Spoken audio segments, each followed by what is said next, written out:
Just want to remind you guys, this episode is presented by Prize Picks.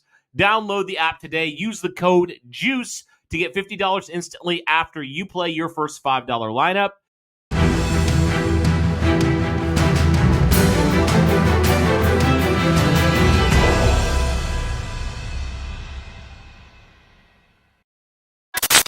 All right, we are back. What is going on, Colts Nation? Welcome back to another episode of Bring the Juice.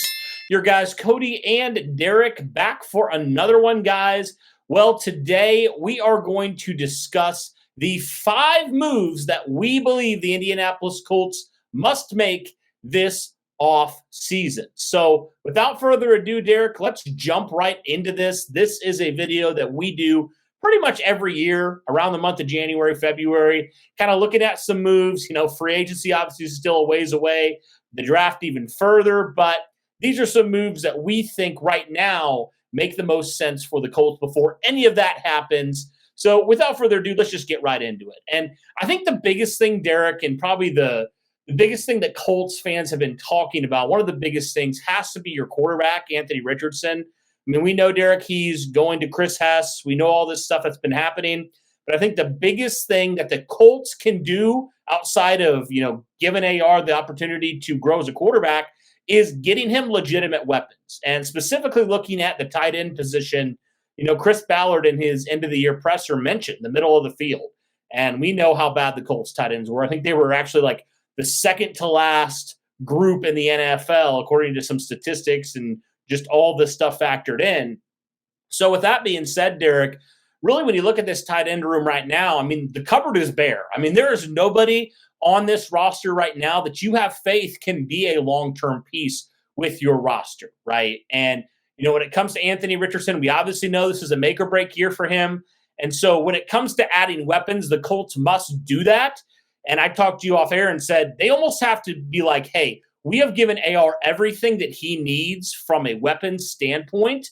We've given him wide receivers. We've given him a running back and maybe another running back in this year's draft. We've got him a tight end. If he fails, it's on him. But at least from a weapon standpoint, we have given him everything we could possibly give when it comes to that. What are your thoughts on the Colts adding some legitimate weapons this offseason? Yeah, no doubt that you need to get some more weapons here for Anthony Richardson. And there's no doubt that the most important aspect, and I'll talk about that in another video, is Anthony Richardson. And, we have a bunch of other factors that have to go into it. But again, you always want to try to make the job a little bit easier for your quarterback, and you want to be able to get more weapons for him. And, you do have a good collection of wide receivers right now. None that are really elite at this moment, but a lot of guys that do their jobs very well. But you need more than just wide receivers. Nowadays, a lot of great quarterbacks, Cody, have a great tight end to feed the ball to. It's becoming the newest trend in the NFL and the way that the passing game is now. And when you have a tight end room that is absolutely at the bottom when it comes to production and effectiveness while in use, you have a problem there. And that is a major disservice to an offense that thrives itself on wanting to move things around the way that they do. And you have to get some tight end help in there, whether that is through free agency or through the draft. Because again, the free agency room, there's not a ton of great guys out there. There are a few good options, though. And then in this tight end room, in this draft class, there is probably 6 or 7 of them that could immediately be day one help. And that is where you need to go. You need to get into that pile. You need to get someone in that draft class that is going to be able to be a reliable weapon for Anthony Richardson. All the other guys dropped passes, missed assignments, falling down, causing turnovers. Again, it's not always on the tight end room, but we saw way too many circumstances this last year where this tight end room hurt Anthony Richardson more than it helped him. And you've got to find a guy that is going to take over. And that's for a bunch of things. You got to add weapons everywhere, which we'll talk about here in a minute. But Yeah, to help Anthony Richardson out with getting him the best weapons possible, that would be a start. And to be fair, I don't think the tight end room is as bad considering how bad your quarterback play was from Anthony Richardson either. I think, like you said, you hinted at it a little bit. They both kind of went into each other. The tight end room wasn't doing him any favors. He wasn't doing the tight ends any favors either, right? So it goes both ways. But Anthony Richardson has to improve drastically. And as for as much as we believe in the kid, I mean, he was not good last year, really at all, throwing the football. He showed some improvements, but he's got a long way to go. And like you said, Derek, you've got to give him as many weapons as possible. And, a lot of people already are out on Anthony Richardson, but, this is a make or break year for him, right? So you've got to, without a shadow of a doubt, give him every opportunity to succeed. And if he fails, that's his fault. That is on him, right? And you're talking about free agency versus the draft. Derek, I would be all right if you double dipped, if you went free agent tight end and a guy in the draft, because I think that is how bare your tight end room is right now. Say you re-sign Mo Alley Cox. I don't like him even as tight end 2. I'd like him as tight end 3. So I think you really got to do an overhaul. We know how the Colts did a couple years ago where they triple dipped in the draft when it came to corners. I think another way you got to do a similar thing via free agency and the draft when it comes to the tight end position. I mean, to be frank with you, that position needs a complete makeover from top to bottom. So, yeah, I think adding a middle of the field type of guy, it's only going to help Anthony Richardson out in his development. But if that doesn't help, and the tight ends aren't the problem either, and you say what we've said about the wide receiver rooms, like, hey, there are good players in there, then it's probably more of a quarterback issue then. So, all right, talking about that weapon though, that is definitely one. And then when you're looking at some other things as well, Derek, let's just stick with the quarterback position real fast. You got to bring in some legitimate quarterback competition for Anthony Richardson, right? Whether that's in the draft, whether that's in, free agency, which I think is probably more of the possible route there. You got to bring in somebody who's not just going to be the Joe Flacco of the world, who's not just going to sit back there and, we know he's on the tail end of his career, like a legitimate guy that wants to be a starter, that and could have a future in this league. And I know Justin Fields is a guy that a lot of people have pointed to. Some other people have thrown around names like Zach Wilson and a couple other names as well in there. And there's not like a ton of great options, but I think you legitimately need to have it where, honestly, Derek, Anthony Richardson could lose his position if he's not, putting it all together. Like, it's not like he's just going to get it handed to him, because I don't think, frankly, he's earned it at this point. He's either been very bad or he's been injured. So you need to add some serious competition in there. Ballard has talked as much about that, but we'll have to see if that actually does happen when it comes to that. But what are your thoughts on legitimately adding some quarterback competition in there and what it does for that position in general?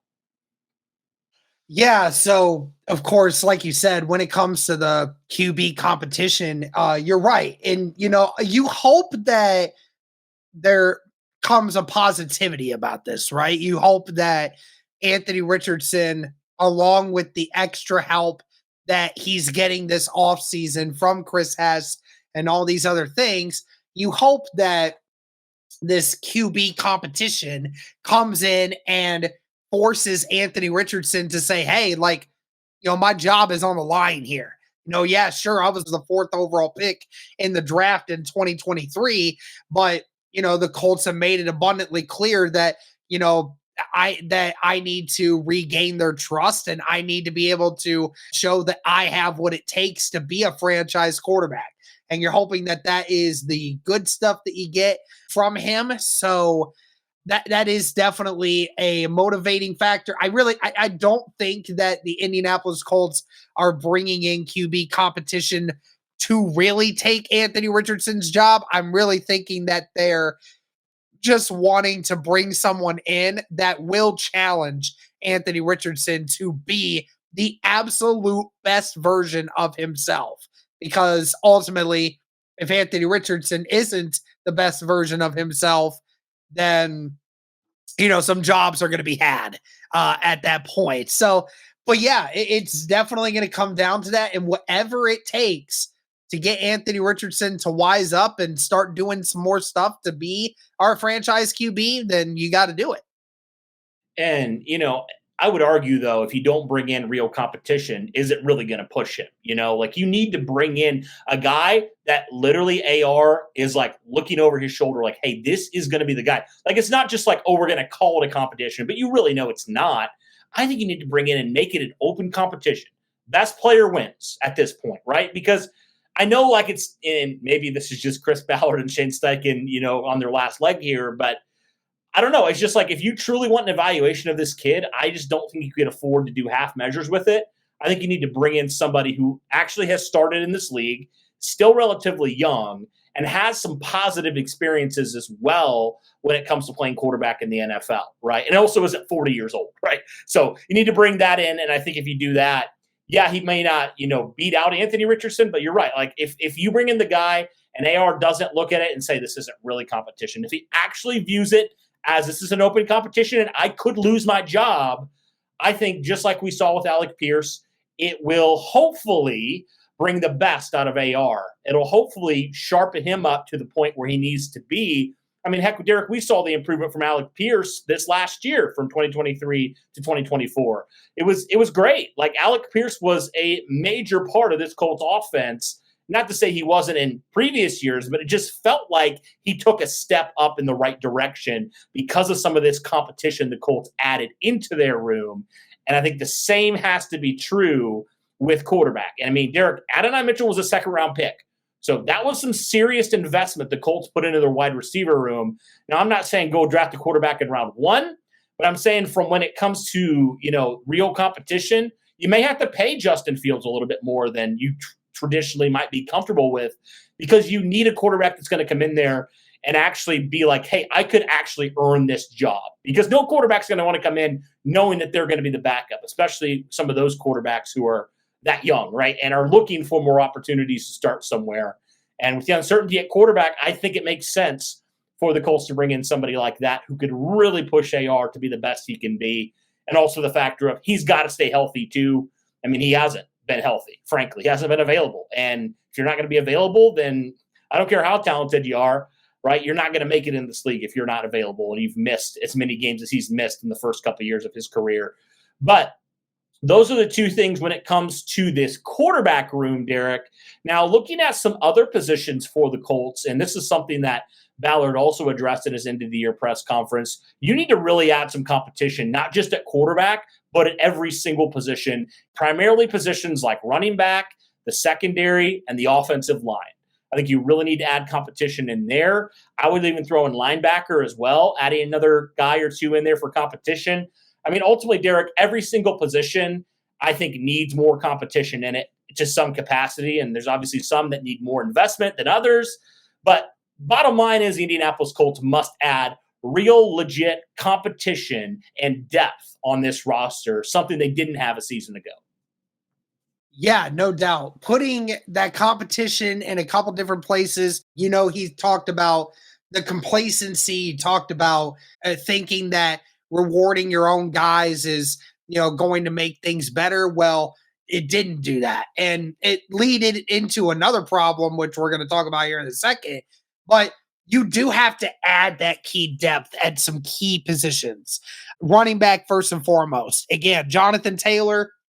We love Jonathan Taylor. Nobody in this running back class is going to replace Jonathan Taylor. But ultimately, there's a couple different things that we know.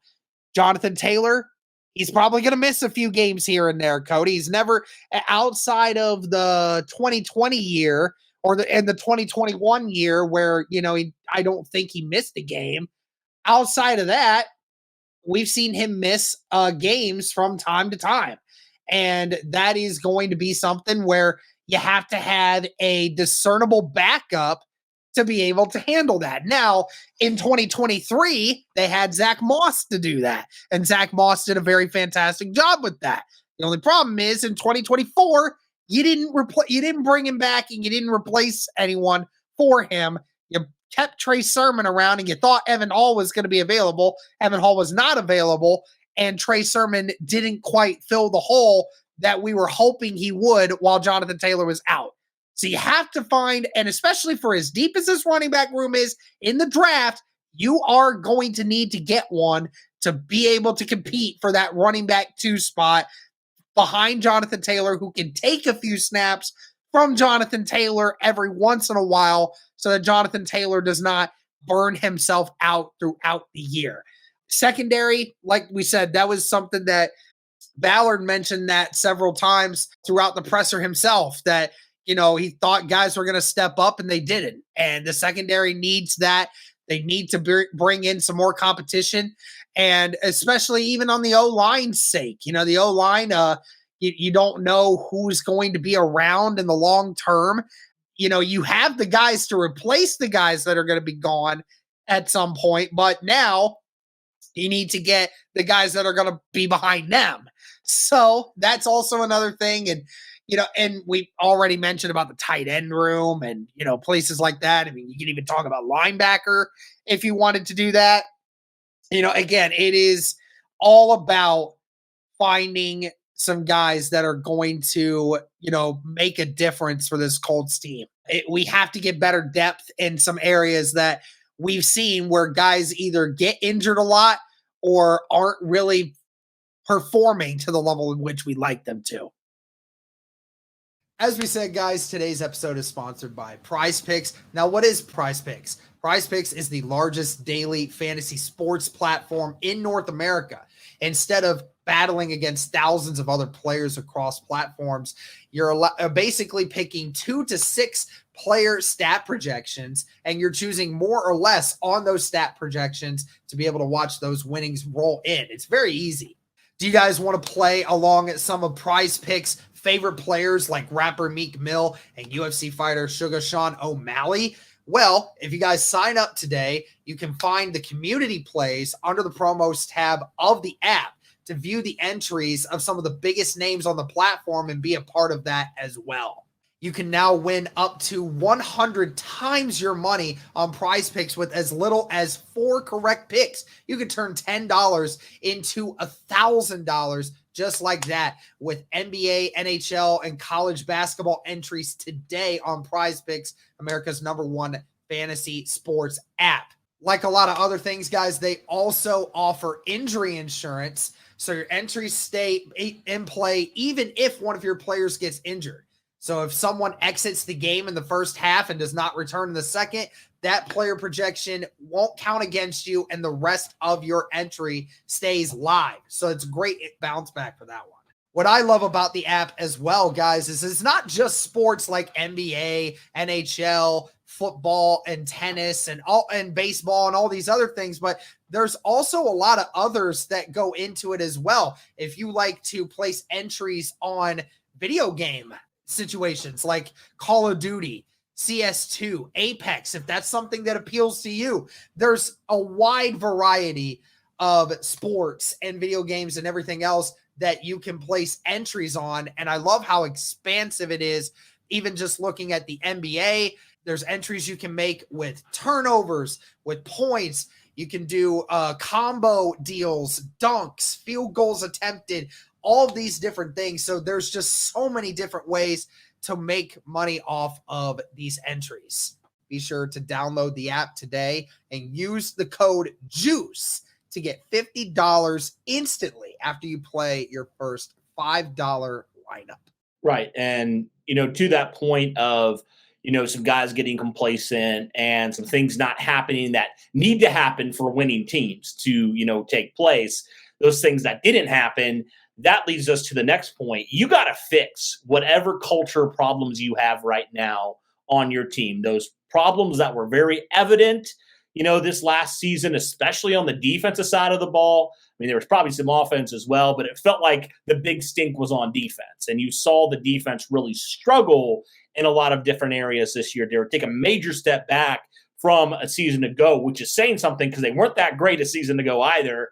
But just the missed tackles, the lack of effort at times, all that kind of stuff. And I think, with adding that competition, that will help that. And I also think adding a new coaching staff on the defensive side of things will also help with that. With adding Lou Anarumo, who is definitely a no-nonsense guy, the guy that definitely seems like on the surface, he won't let some of that stuff that maybe has slid in the past slide again. I mean, he said in his intro press conference, I don't care if this guy's a 10-year vet or a rookie, right? If he's the better player, he's going to play, right? And that's what you need to have is that true accountability. And it doesn't matter if the guy is a captain on your defense. If he's slacking off, he's not doing everything he needs to do, then he's not going to see the field. He's not going to see the field over somebody who is doing the proper things, who is showing up to all the meetings on time, who is doing his treatment, who is doing everything he needs to do, right? And obviously, this might be a bigger thing than just adding a defensive coach or a defensive coaching staff. It might be an entire culture thing from the entire team. But you got to figure out, especially on the defensive side of things, Derek, what are those things that you maybe can right now hope to kind of nip in the bud before it gets any worse, right? And adding, competition is truly one of those things, but also just some personal accountability from some of those guys in the building, from the coaching staff and, the players as well, that need to hold some more players accountable. And if those players aren't living up to that standard, not being afraid to replace them with players who are. Absolutely. All right. And then I think the final thing that kind of goes into the last two things we've talked about, when especially with the depth thing, is from Chris Ballard and the front office sake, they must fix their roster construction philosophy, Derek. It has to happen, right? Because the Colts have way too much relied on the draft to figure out all their problems. And you've seen it. I mean, you even saw it last year. They signed two guys outside of their building. One was a backup defensive tackle. One was a 40-year-old quarterback. And they relied pretty much all their new additions were either waiver wire guys or draft picks. And you saw how that worked. It didn't work at all. I mean, you really continued to struggle. And, I think that also led to some people being very impatient with some of these rookies to an unfair, degree, and also to a fair degree in certain ways with some guys. But, fans expecting, and maybe we did this as well, so I do apologize that we did this, coming out and expecting a guy like Laiatu Latu to immediately have, 10 plus sacks, right? Things like that, because the expectations were so high because you put all this pressure on your rookies right away to figure it out, right? And again, the rookies have their own problems. They definitely need to improve. But when it comes to this, Derek, you have to add some real legitimate fresh blood in there that's going to provide a different perspective, that's going to challenge some guys, and frankly is going to help you figure things out in the immediate, right? Because we've said it before, we'll say it again. This is a do or die year for pretty much everybody on this team, from the coaching staff to the front office. So you cannot be relying on these 20 to 22-year-old guys, right, to be immediate plug-in guys that are going to be Pro Bowl, all-pro guys. That's just not a reality, Derek, in a lot of ways. So you need to supplement that with free agency, and you need to do more than signing the occasional guy every now and again. You need to add some actual legitimate depth in there that's going to help you out in the short term and the now. You need to do that. I think. What are your thoughts kind of on the roster construction, how Chris Ballard and company honestly have failed in that way and have failed this team in that way of trying to build it through the draft almost to a fault, where you're not adding any legitimate competition in there, right away. And you're putting so much pressure on these young guys. Yeah, no doubt that the roster construction needs to be fixed and how they do it. We've been saying that for a few years now, Cody, but now all of a sudden it's just become blatantly more obvious. Look, I'm not going to deny the fact that just because you become more aggressive in free agency does not mean you will automatically become better, right? Sure. We've seen plenty of instances where teams go all out in free agency. Like, remember what we just saw this last year with the Tennessee Titans, right? They revamped their entire secondary on free agency. Their entire secondary was all free agent guys, and a lot of big names too at that, Cody. And then, they brought in some more talent on the offensive line. They brought in some more talent in the other areas. So they went all out, and they were still the number one team. They were the worst team in football this last year because of a couple different reasons behind that, right? And I mean, again, we have seen so many times where free agency isn't always what it's cracked up to be. That is certainly the case, but it is much different than sitting there and saying that there's a difference between just going all out and, you end up failing because of it, or just not doing anything at all. It's also malpractice to just ignore it at all. That's like nowadays, that's like colleges just ignoring the transfer portal, right? Like, oh, we just like the guys we recruit, right? But I get that, but like there are people in that area that can improve your team. However, slightly, it can improve it. And you're right. It wasn't the fact that the last year that Ballard didn't do enough in free agency. He did nothing in free agency. Nothing. And you're right. The whole expectation, Cody, was you were 9-8. You were this close to winning the division for the first time in 10 years. And you were that close. And you were about to make the playoffs. You were about to have, even with your backup quarterback and your first year head coach. So we had all these expectations, right? You're going to have a head coach that's going to go into his second season. He's going to be more prepared. You're going to have your young quarterback come back in. He showed glimpses of some good stuff. If he can build on that, things are going to look pretty good. And, you brought most of your guys back, and this is the same unit that won 9 games, almost made it. And then, we end up seeing they didn't make any major changes. And then we won only 8 games this year. And now we have question marks on some guys that maybe aren't actually trying very hard. So that's the issue now that we have. So, again, you have to think about starting to be more aggressive in this construction of how you build your team.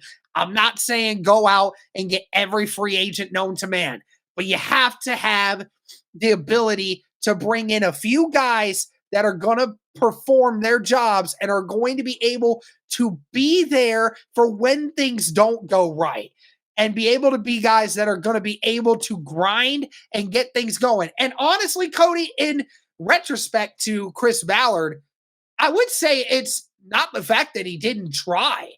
It's just the fact that I don't think he tried hard enough. Remember, last year, he tried to go for Danielle Hunter, almost had him, but then he left at the last second to go to Houston, right? Again, he tried to trade up for Brock Bowers.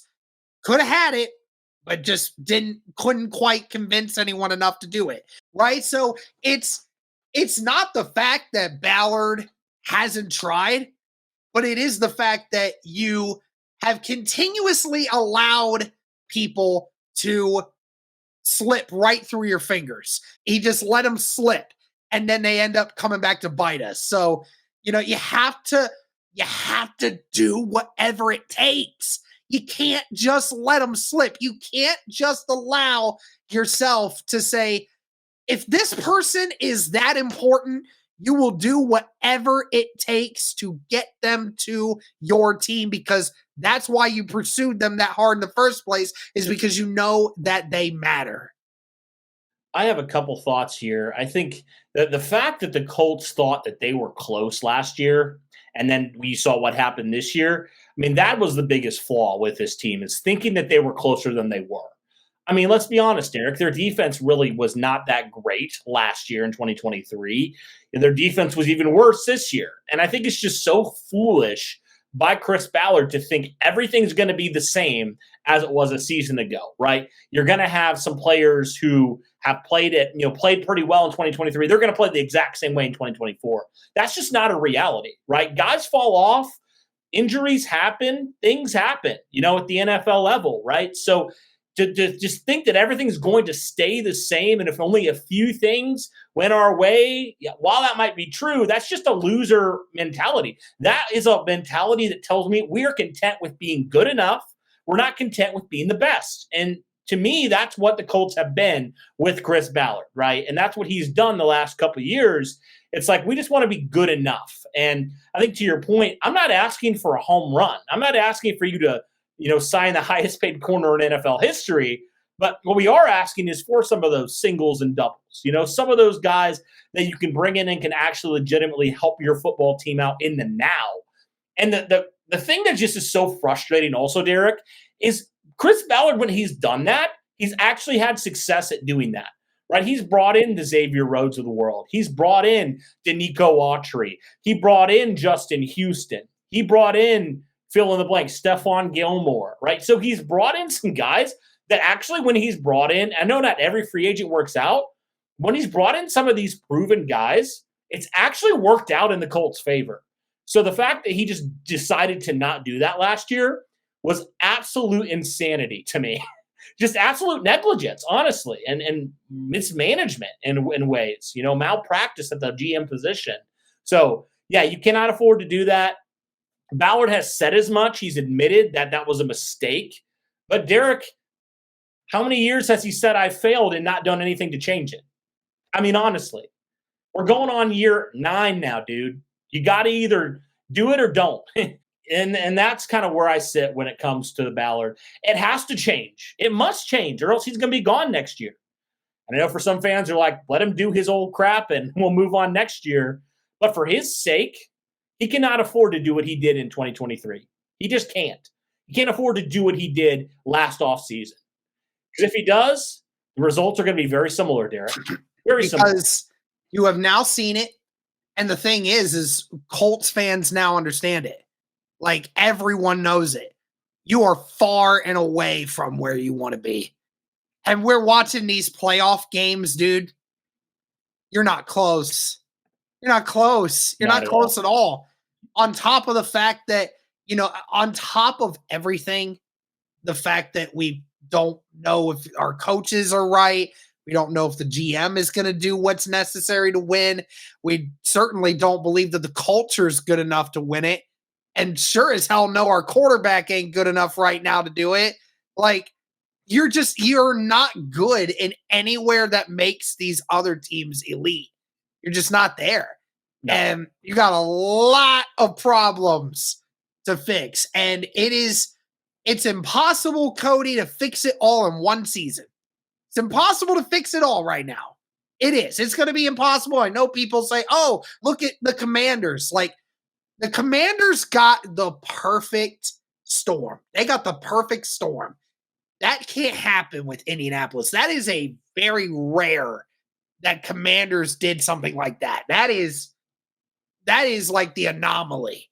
We can't expect that to happen for Indy. But there are a few things that you can do to make your team better and give the Colts fans hope that you have learned from your mistakes and yet you can go in the right direction. If you follow the things that we were doing, that we were talking about, the Chris Ballard might just save his job, keep himself in Indy, and give the Colts fans something to look forward to going forward. And he has said it from his own mouth. We are not close. Chris Ballard has said that. So if he doesn't do anything, that tells me he doesn't care. I mean, honestly, if he doesn't do some actual moves to make this roster better right now, then he doesn't care and he needs to be gone. That's how I look at it right now, because you can't say that with one hand and then all of a sudden just not have your actions reflect that statement. You just can't. It'd be insanity, but that's what it's been with Chris Ballard. So, yes, got to fix your roster construction 100%. Change that philosophy. You got to add some guys in here. You've done it in the past. You've had some success. You need to do it again because the roster's not anywhere near where it needs to be. You need to add some competition because you have a lot of young guys on your roster, Derek. You need to add some competition and make those guys the best players that they can be. So, all right. Well, guys, let us know your thoughts in the comments down below about the 5 things you believe the Colts need to do here in this offseason. Are there any ones that you would agree with? Any ones that you would disagree with? Let us know all those things in the comments down below. But, guys, that'll do it for this one. Thank you so much for tuning in. We greatly appreciate it. And as always, guys, go Colts.